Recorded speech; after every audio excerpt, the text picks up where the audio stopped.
audience and my dear teacher and my dear friends, Assalamu alaikum. Hope all are good by the grace of Almighty Allah. This is 𝗙𝗲𝗋𝗿. I am very glad to be here in this beautiful evening. Actually, I am not habit to speak in public place, but I will try my level best to say something about today's topic. And today's topic is line graph, which provide information from 1950 to 96, which provide information the cultivated land from 1950 to 96. It is seen from the line graph.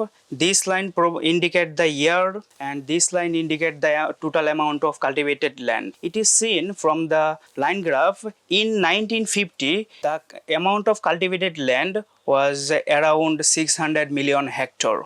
It was increased from 1950 to 1956 for the reason of USSR Virgin Lands program. Then 1956 to 1962 it was decreased.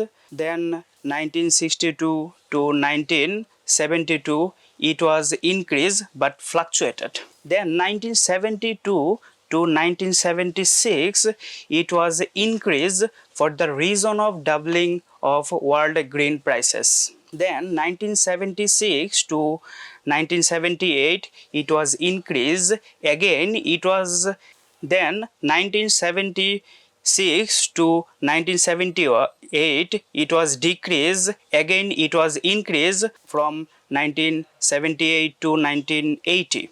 And we can see that in 1980 it was the highest amount of cultivated land in the whole world, which amount was around 750 million hectares. Then 1950 to the next 16 years it was gradually decreased for the reason of retracement.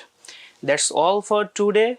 Thank you so much for listening me. Allah Hafiz.